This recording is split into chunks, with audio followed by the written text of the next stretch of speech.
What's going on, guys? In this video, it's going to be a kind of bits and pieces of what I've been doing to the truck over about the last week or so. As you can see, it's back on the ground. So again, you're going to see the transmission, what happened with the rear, and maybe a couple other things. Thanks for watching. I'm getting everything ready to put the trans back in. I did want to show you guys something. This flex plate right here, this is your factory Dakota RT, aka 5.9 flex plate. It is different than the 5.2 liter Magnum motors, and the reason that is because the balance of the motor. 360s are externally balanced, 318s are internally balanced. While they do look the same, they are not the same. So make sure you don't cross that up and get yourself mixed up. Another thing to note is if you look around this thing, there's a lip with these little windows. These 8 windows right here, this is actually for your crank position sensor. I know we've kind of talked about that in the past. For the same reason, the bell housing's notched right there on that side. So what I'm doing is I'm no longer using the factory crank sensor since Holly. So what I did is I got a SFI flex plate, and that's what I'm gonna put on the truck. Now there's one other thing to note. The later model Magnums had 4 bolts, and they were all evenly spaced on the flex plate. The earlier model motors did not. So when I ordered this flex plate, what I actually had to do is oblong one of the 4 bigger bolts. And you can kind of see it. If you look real close, you see I kind of scribed a line and just took the grinder ever so lightly, scribe that out. I don't recommend doing that. I'm gonna do it, doesn't mean you should do it. But, it is what it is. But it is nice to be able to get rid of this factory flex plate and put something a little bit safer in it, even though, I questionably got a little bit of material. I'm getting ready to bolt this thing back in. I got some Loctite. Then the converter is in the trans already. It's ready to go. I put a little bit of fluid in it. It took a little bit. So once we get the flex plate back in there, we'll go ahead and wrestle the trans into place. Hey, here's just a quick tech tip. If you're by yourself, what you can do is take a ratchet strap and put one across the front of the frame, and that hook right there, and another one right there. And that way, if something happens, you have somewhere to catch it. That way you don't drop your trans on yourself and mess yourself up. The thing's pretty heavy.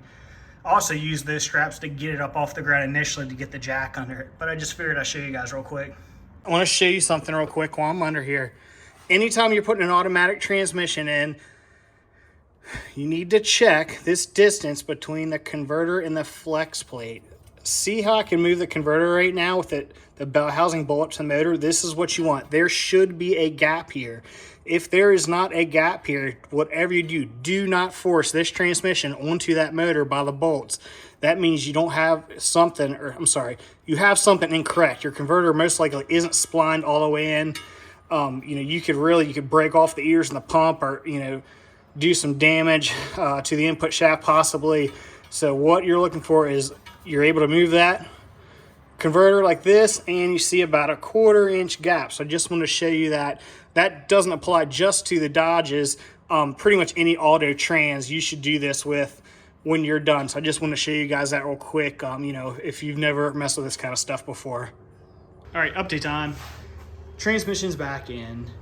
I didn't end up using this B&M flex plate. I kind of chickened out, guys, and here is why. Well, there's a couple things I noticed.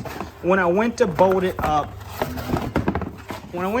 thing up, you can watch it kind of pull into the converter on all 4 corners.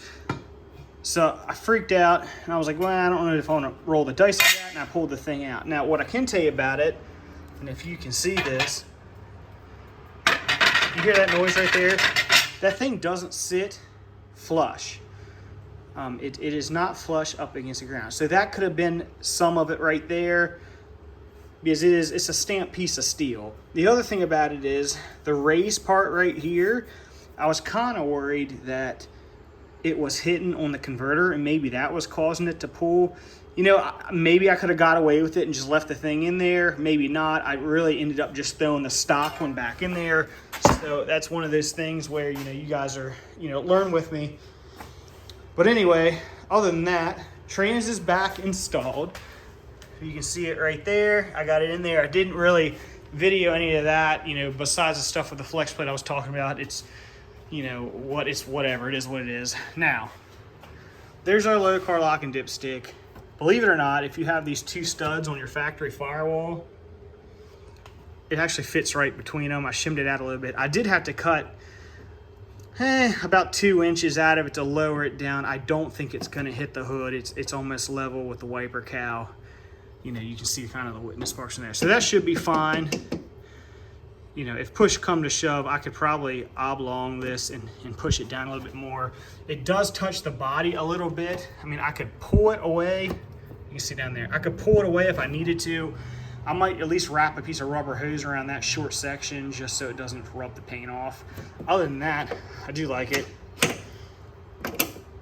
That's pretty cool. So what I'm working on right now, I gotta finish up some wiring. So a couple things we're gonna do. I'm gonna swap out the current transpan sensors with another one of these Rife sensors. So I got it right there on deck. I think it's a little bit more accurate. I was struggling with that one I got from Low Dollar. Also, something I don't know if I've really talked about yet is flex fuel. So while I wire this stuff in, I'm gonna go ahead and run the connector for flex fuel. That's something for the future. And I also have some Motion Raceworks parts to go with that. They have like a little flex fuel kit. So that's what I'm gonna work on right now. I did have to get another Holley wiring harness. And honestly, I probably should have got this one to start out with instead of ordering, I think J3. This is like J2B. So that's ready to go. So I'm gonna do some shuffling around of that stuff. So I'll have to pull that seat back out. I'm gonna pull that seat back out and, you know, go ahead and get that stuff wired up. And that should be it. Open the laptop up. And the reason why I open the laptop up, I'll show you real quick. We'll go ahead and open the software. So I need this for the pin map. Boom, open the pin map. So you can see the connector I'm using right now is J3. And the one I ordered was J2. And as you can see, all the extra inputs, and we'll click over here to the outputs up here. Same thing. I was tapped out on outputs, which wasn't that big a deal, but I kind of wanted to keep everything running to the back of the truck on the same connector. So that's why we're going to switch over here to the J2. As you can see, all those extra outputs and all those extra inputs. And again, I got to add the flex fuel, so I need an extra output in there. Well, I need an extra output because I'm going to run two of these outputs. Two of these outputs are going to be 12 volt just all the time, and that's for solenoids. So there'll be a 12 volt wire for each one, and then there'll be a pulse with negative for each one. So that's another reason why I'm switching that other connector. And the same thing with the flex fuel. I'm just going to use a 12 foot output out of the Holley to run to here, and then it'll send another wire back. And then it'll also have a sensor ground wire too. So I'm just gonna kind of tidy stuff up at the same time. So that's really one of the biggest reasons why I'm moving from, this connector right here to this one. Now I am gonna leave one or two things in here, and that is things that are staying in the cab. Like I said, I like to keep those connectors separate. So one connector, all the stuff in the back, one connector for the accessories in the cab, so on and so forth. But just want to do a quick update while I'm messing around. That's what I got going on right now. I'm gonna show you something real quick. With these Rife sensors, what I've been doing with them is on this the first short section right there, I used the Raychem SCL, and that's the really, really rigid stuff. And what that helps with is it grabs the threads on the sensor and it helps with strain relief. Then for the flexible section, as you can see here, that's that DR25, and I talked about that when we were doing some wiring. I just want to show you how I dress that thing out before I put it together. And then, you get a real nice adhesive seal through here, you get flexible through here, and then we'll finish it off with one of our Deutsch connectors on both sides, and it'll be a done deal. Update time, let me show you what we've got going on right now. So here's the deal. Got everything done with the trans, got all that stuff straightened out. I did notice earlier when I had this thing up on cribbing that the axle seals were leaking. So I went ahead and pulled the axles out on both sides, even pulled the third member out, ended up, I had it RTV'd in there. Actually bought this gasket from a company called Lube Locker that everybody claims is really, really good. So got it all installed. When I pulled the axle out on the driver's side, I noticed something. I'm gonna show you guys. This area right here is actually where that seal rides. Now that seal gets hammered into the housing of the rear end. But if you can see all this scarring around here where my fingernail's running? If you'll notice, it's running parallel with the tube. Well, because that's where the seal rides, that thing never had any chance in sealing up. I was kind of scratching my head trying to figure out, okay, so like what happened? So I called QuickTime and talked to them. The rear's been in this truck a little shy of 2 years when I bought it from them. So I called them up and I told them what was going on. And actually what they told me was at one point in time, these collars right here were actually the wrong size. So when this stuff was getting pressed on, it was scraping up the axle tubes a little bit. Because this bearing here and this collar, it all gets pressed on. And that ring right there, that's just for the Explorer brake kit. It's actually a spacer that kind of sits like this right here. But anyway, so again, now mind you, 2 years, guys at QuickTime were nice enough to send me a replacement axle. It actually showed up yesterday. You know, you don't see many companies that are willing to do that anymore, at least in my opinion. There are companies out there. So I just want to thank Max and Ashton. I talked to those guys over there. They were nice enough to do that for me. They even sent me a t-shirt, which was cool. So I got to package the old axle up. We're going to send it back. So right now, I'm actually in the middle of putting everything back together. Like I said, I already hammered the new seals in, put a little grease on them. I've got this side about done. The retaining plate's already in there for the bearing. So I'm not going to videotape any of that stuff because it's not really that fun to watch, to be honest. But anyway, just want to give you a quick update. I should have this rear back together today. Gonna put axles back in the retainer plates. There's a torque spec for the little bolts.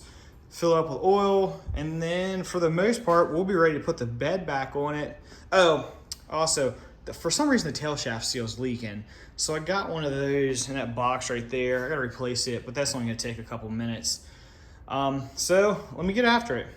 All right, rear's back together, tires are on, fluid's in it, drive shaft's hooked up, put my tail shaft seal in, we're ready to go. So next time you guys see this truck, the bed will be back on it, and we will be going for a road test.